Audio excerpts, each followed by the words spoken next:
আমি একটা বাসায় কাজের মহিলা হিসেবে কাজ করতাম। আমার বয়স ২০ বছর।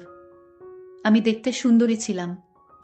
আমি যে বাড়িতে কাজ করতাম সে বাড়িতে একটা ছেলে ছিল। তার নাম স্বপন। সে ইন্টারে পড়তো। একদিন সেই ছেলেটি আমায় কিছু টাকার লোভ দেখিয়ে ঘরে বন্দি করে ফেলে। তারপর আমার সাথে যা ঘটেছিল সেটা শুনলে তোমাদের মাথা ঘুরে যাবে। তাহলে আসল ঘটনাটি বলি। আমাদের বাসার কাজের মহিলা হুট করে একদিন বলল কাজ ছেড়ে দিবে। প্রায় ৩.৫ বছরের কিছু বেশি সময় ধরে সে আমাদের বাসায় কাজ করছে। তার কাজ ছিল খুবই ভালো, তাকিয়ে থাকার মতো। আমরা তাকে আন্টি ডাকতাম। কাজ ছেড়ে দেওয়ার কারণ হলো সে পরিবার সহ ঢাকা শহর ছেড়ে নিজের দেশের বাড়ি কিশোরগঞ্জ চলে যাবে। হুট করে নতুন কাজের মহিলা কোথায় পাবে এ নিয়ে আম্মু খুব টেনশনে পড়ে গেল। কারণ এখন ৮০% মহিলারাই গার্মেন্টসে চাকরি করছে। বাসা বাড়ির কাজের চেয়ে গার্মেন্টসের কাজে তাদের আয় বেশি হয়। আম্মু টেনশন শুনে কাজের আন্টি বলল সে নিজেই তার পরিচিত একজনকে জোগাড় করে দিবে। আম্মু কিছুটা নিশ্চিন্ত হলেও পুরোপুরি ভরসা করতে পারল না। সবার কাজ তো আর পরিপাটি নয়। তাই আন্টিকে বলল তিনি কাজ ছাড়ার আগেই যেন একদিন সেই মেয়েকে নিয়ে আসেন। একদিন কাজ করিয়ে দেখতে হবে। ভালো না হলে আম্মু নিজেই লোক লাগিয়ে কাউকে খুঁজে নিবে। কথা মতো একদিন মাত্র ২০-২৫ বছরের একটা মেয়েকে সাথে করে নিয়ে এলো সে। মেয়েটাকে দেখে আমরা অবাক হলাম। দেখতে যেমন সুন্দর, পরনের পোশাকও তেমনি পরিচ্ছন্ন। এই মেয়ে বাসার কাজ করবে ভাবতেই আমরা আশ্চর্য বোধ করছিলাম। কাজের আন্টির পরিবর্তে সেদিন কাজ করল মেয়েটা। আন্টি এবং আম্মু মিলে দিক নির্দেশনা দিচ্ছিল। কাজ শেষে তাদেরকে চা বিস্কুট দেওয়া হলো। খেতে খেতে মেয়েটাকে পরিচয় করিয়ে দিচ্ছিল আন্টি। সে বলল তারা যেখানে থাকে সেখানেই মেয়েটা তার একমাত্র ছেলের সন্তানকে নিয়ে ভাড়া এসেছে। নতুন এসেছে এই এলাকায়। এসেই সবার কাছে অনুরোধ করছে কেউ কোনো কাজ জোগাড় করে দিতে পারলে উপকার হবে। মেয়েটির স্বামী আছে, কিন্তু তার স্বামী তার সাথে প্রতিদিন ঝগড়া করে। তাই সে চলে এসেছে। তাই সে রাগ করে এখানে এসে নতুন ভাড়া নিয়েছে আর দুটো বাসা বাড়ির কাজ করছে বর্তমান। আগে কখনো করেনি। ১ তারিখের আগে থেকেই মেয়েটি নিয়মিত কাজে আসতে লাগলো। একদিন দেখলাম কাপড় ধুচ্ছে আর ফুপিয়ে কাঁদছে সে। আমরা নানান রকম প্রশ্ন করার পরও সে কিছুই বলেনি। এরপর থেকে প্রায় দেখতাম সে কাঁদছে। আমরা অনেকবার জিজ্ঞেস করার পর কিছু জানতে না পেরে একসময় জিজ্ঞেস করা বন্ধ করে দিলাম। একদিন সে তার ছেলেকে নিয়ে এলো। প্রথমবার ছেলেকে এনে সে অনেক সংকোচ বোধ করতে লাগলো। আমরা তাকে সহজ হতে ভরসা দিলাম। যেহেতু বাচ্চাটা ছোট সেহেতু মাঝে মধ্যে আনতেই পারি। শুনলাম প্রতিদিন ছেলেটাকে ঘরে একা তালা মেরে চলে আসে। আশেপাশে মেয়েটার কোনো আত্মীয় বা পরিচিত নেই। দেশের বাড়ি বরিশাল। এরপর থেকে ছেলেটাকে প্রায়ই নিয়ে আসতো। আমরা তাকে সবসময় এটা সেটা খেতে দিতাম। বাচ্চাটা ভয় নিতে না চাইলে তার মায়ের কথাই নিত। খুবই শান্ত বাচ্চা ছিল। একদিন মেয়েটা বাচ্চাকে কোলে নিচে এসে আমাদের রান্নাঘরে বসল। আম্মু রান্না করছিল। আমি আম্মুকে সাহায্য করছিলাম। সে বসার পর কান্নার বেগ বেড়ে উচ্চস্বরে পৌঁছে গেল। আমরা জিজ্ঞেস করার পর সে সবকিছু আমাদেরকে বিস্তারিত বলল। করুণভাবে আমাদের কাছে সাহায্য চাইল। মেয়েটা যা যা বলল তার মতো করেই সবকিছু বর্ণনা করলাম। আমি বাবা মার একমাত্র মেয়ে ছিলাম। আমার বড় ২ ভাইয়ের একজন সরকারি চাকরি করে, আরেকজন মুদি দোকানি। সবার মধ্যে একমাত্র হওয়ায় আমার দাপটি ছিল অন্যরকম। ধরাকে সরা জ্ঞান মনে করতাম। আমার অনেক অন্যায় আবদারও সবাই পূরণ করত। আমি ছিলাম সবার দুর্বলতা। সবার এত এত প্রশ্রয়ের কারণে আমি বিগড়ে যাচ্ছিলাম, সেটা কেউ বুঝল না। স্কুলের গণ্ডি পেরোনোর আগেই স্কুলের ছেলের সাথে আমার ভালোবাসার সম্পর্ক তৈরি হলো। স্কুল ফাঁকি দেওয়া শুরু করলাম, যার কারণে প্রতি পরীক্ষায় ফেল আসতো। শিক্ষকরা বাবা মাকে ডেকে ডেকে বিচার দিলেও বাবা মা কখনো আমাকে মৃদু ধমক ছাড়া আর কোনো শাসনই করলেন না। এতে আমি আরও প্রশ্রয় পেয়ে গেলাম। স্কুল, কোচিং আর বান্ধবীদের বাড়ি যাওয়ার নাম করে ছেলেটার সাথে ঘুরে বেড়াতাম। সে আমার জন্য অজস্র টাকা পয়সা খরচ করত এবং সবসময় এটা সেটা উপহার দিত। একথা সে বুঝতে পেরে আর দেরি না করিনি। এক পর্যায়ে তার সাথে আমার বিয়ে হয়েছিল। বিয়ে হওয়ার পর তার চরিত্র সম্পর্কে জানতে পারি। তার আচার আচরণ ভালো ছিল না। তার সাথে আমার ৬ মাস সংসার ঠিকই ছিল। এক পর্যায়ে তার কাছে থেকে আমি অবহেলা পেতে থাকি। আমাকে সে কোনো মূল্য দেয় না, আগের মতো সম্মান করে না। তার মিষ্টি কথা, টাকা খরচ, করুণ আবদার শুনে আমি জ্ঞানশূন্য হয়ে গেলাম। আমি ভেবেছিলাম তার সাথেই সারা জীবনটা কাটিয়ে দিব, কিন্তু তার আর আমার কপালে ছিল না। আমার তার সাথে আমার ঝগড়া লেগেই থাকতো। সে আমার কোনো কথাই শুনতো না। শেষে বুঝতে পারলাম তার সাথে সারা জীবনটা কাটানো আমার পক্ষে আর সম্ভব না। আমার এক ছেলে সন্তান ছিল। আমি তাকে নিয়ে এই বাড়ি থেকে চলে আসলাম সারা জীবনের জন্য। আমি তাকে ডিভোর্স দিতে বাধ্য হলাম। বাবার পারিবারিক অবস্থাও তেমন ভালো না। বাবা বর্তমানে অসুস্থ। আমি ছাড়া বাবাকে দেখাশোনা করার মতো আর কেউ নাই। যারা ছিল তারা অনেক দূরে চাকরি করে। ছোটবেলায় আমার মা মারা গিয়েছিল। এখন বাবাকে দেখাশোনা, আমার খরচ করার মতো কোনো পয়সা নেই। আর তাই বাধ্য হয়ে আমি আপনাদের বাসায় কাজ করতে এসেছি। আমি কাজের মহিলার কথাগুলো শুনে আমার খুব খারাপ লাগছিল। এই মেয়েটিকে এভাবে সে ফাঁকি দিতে পারল। এত সুন্দর একজন মহিলা। তার কথায় বুঝলাম আসলে সে একজন শান্ত নীরব প্রকৃতির লোক, আর এই মহিলাটাকে সে এভাবে ঠকাতে পারল। যাই হোক, কাজের মহিলাটি আমাদের বাসায় সকাল 6টায় আসে আর রাত 8টায় চলে যায়। আমি স্বপন, আমার বয়স 22, আমি এবার ইন্টারে পড়ি। কাজের মহিলাটি আমাকে সময় মতো চা বানিয়ে দেয়। কাপড় চোপড় ধোয়, খাওয়া দাওয়া সব কাজ করে এই মহিলাটি। মহিলাটির এই কষ্ট দেখে আমার খুব মায়া হতো। তার ছোট ছেলেটিকে নিয়ে আমাদের বাসার সকল কাজ করত। একদিন কাজের মেয়েটি আমায় বলল, স্যার, এ মাস শেষ হতে আরো 5 দিন বাকি, কিন্তু আজ আমার কিছু টাকার দরকার ছিল। কারণ বাবা খুবই অসুস্থ, বাবার জন্য আজ ওষুধ কেনার মতো কোনো পয়সা নেই। তাই যদি আজ আপনি 200 টাকা দিতেন তাহলে খুব উপকার হতো। ঠিক আছে, আপনি আসুন আমার সাথে। কাজের মহিলাকে নিয়ে আমি একটা রিকশায় করে বাজারে গেলাম। ঔষধ ফার্মেসি থেকে তার বাবার জন্য ঔষধ কিনে দিলাম, আর তাদের জন্য 2 কেজি গরুর মাংস কিনে দিলাম, আর 1000 টাকা তার হাতে ধরিয়ে দিলাম, নাও, এটা খরচ করো। কাজের মহিলা তখন আমায় বলল, এত বাজার দিলেন, আমার এত কিছু লাগবে না, শুধু ঔষধ দিলেই হবে বাবার জন্য। মহিলাটি ভেবেছিল তার বেতন থেকে হয়তো আমি টাকাগুলো কেটে দিব। মহিলা কোনোভাবেই গরুর মাংস নিতে চাইল না।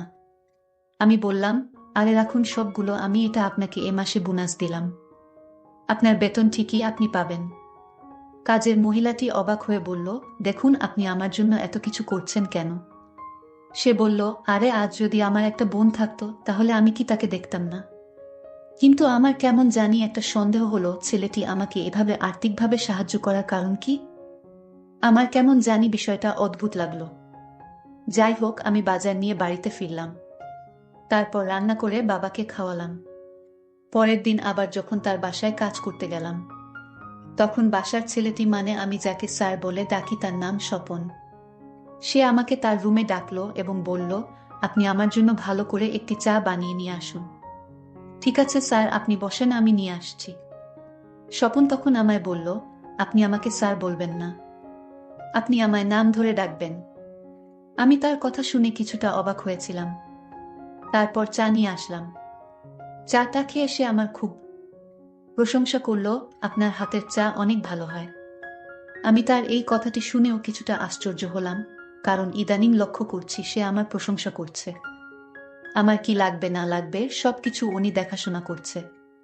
একদিন স্বপনের মা বাবা ঢাকা বেড়াতে যাবে, কিন্তু স্বপন যাবে না, কারণ তার নাকি সামনে পরীক্ষা, আর তাই সমস্ত বাড়ির দায়িত্ব আমার হাতে বুঝিয়ে দিলেন।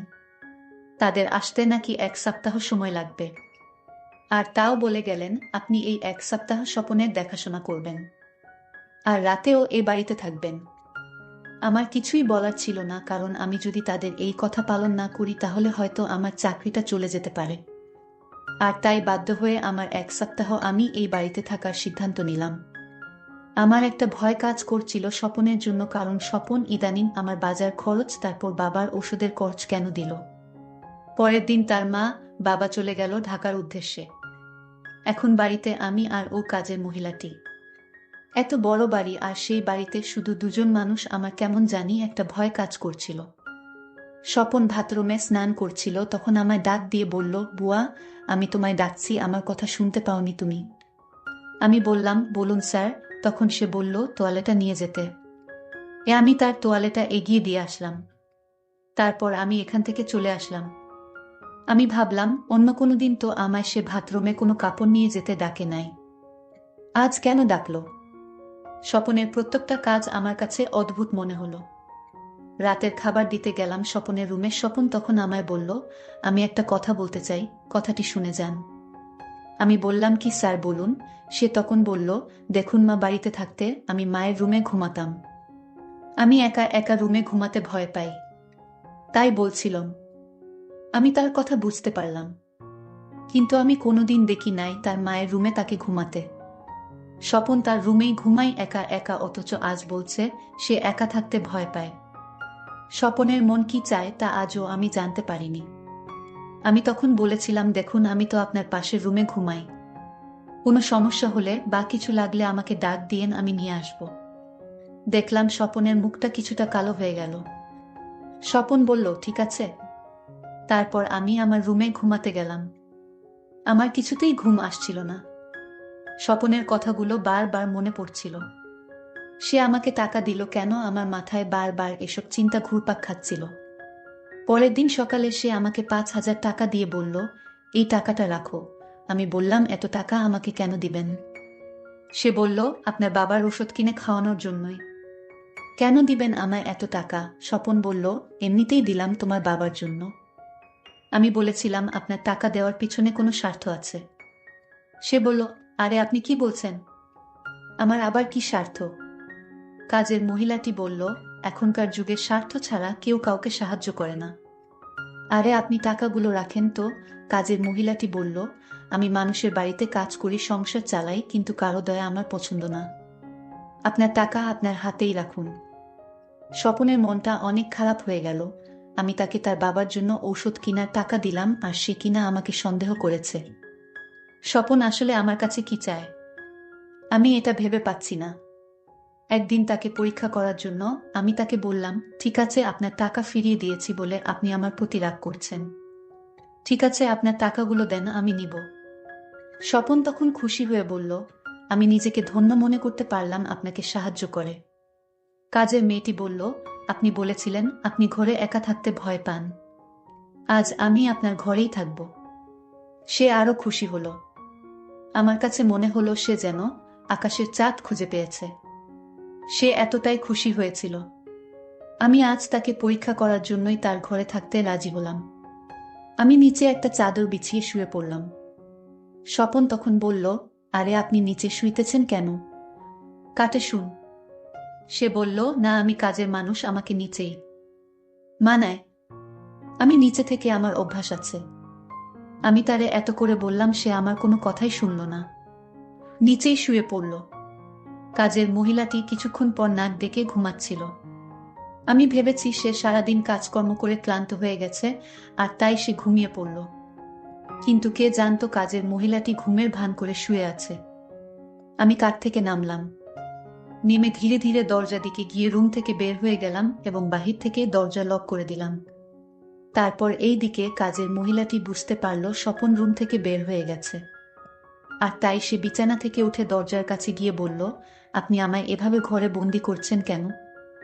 একটু পরে জানতে পারবে। হঠাৎ দেখলাম একটা দাড়িওয়ালা, মাথায় টুপি পরা, মনে হয় কোনো ধার্মিক লোক। স্বপন বলল, দেখুন তো ওনাকে চিনেন কিনা। আমি তাকে ভালো করে লক্ষ্য করলাম। সে আর কেউ না, আমি যাকে ডিভোর্স দিয়েছিলাম সে, মানে আমার সাবেক স্বামী। আমি বললাম, উনি এখানে আসলেন কেন? স্বপন তখন বলল, দেখুন ও আমার বন্ধু ছিল, ও আগে খারাপ ছিল, এখন সে ভালো হয়ে গেছে। ওর ভুল বুঝতে পেরেছে, আর তাই আপনার কাছে ক্ষমা চাইতে এসেছে, আর আপনার ছেলেকে একবার দেখতে চেয়েছে। স্বপন বলল, আমার কোনো বোন নেই, তাই এই বাসায় আসার পর আপনার কষ্ট দেখে আমার সহ্য হচ্ছিল না। আমি আপনাকে নিজের বোনের মতো মনে করি। এর আগে আপনাকে আমি বাজার খরচ দিয়েছিলাম, সেটা আমার টাকা ছিল না। আমার বন্ধু আমার পা ধরে বলল, তোর বাসায় আমার স্ত্রী কাজ করে, এটা দিয়ে কি আর সংসার চলে? আর তাই সে আমাকে টাকা দিয়েছিল যেন টাকাগুলো আপনাকে দেই। আর তাই আমি আপনার স্বামীকে খুঁজে বের করি এবং পরে জানতে পারি সে আমার ক্লাসমেট, আমার বন্ধু। আপনি তাকে ডিভোর্স দেওয়ার পর থেকে সে অসুস্থ হয়ে পড়ে, আর সে বুঝতে পারে যে কাউকে কষ্ট দিলে আল্লাহ তাকে ছাড়েন না। হয়তো আপনাকে কষ্ট দেওয়ার কারণে আজ আমার বন্ধুর এই অবস্থা। সে এখন ৫ ওয়াক্ত নামাজ আদায় করে। আপনি আমার বন্ধুকে ক্ষমা করে দিন। এসব শোনার পর আমি আর নিজেকে ধরে রাখতে পারি নাই। আমি হাউ-মাউ করে কান্না করে দিলাম এবং তাকে ক্ষমা করে দিলাম। আজকের গল্পটি কেমন লাগলো তা অবশ্যই কমেন্ট করে জানাবেন। ধন্যবাদ।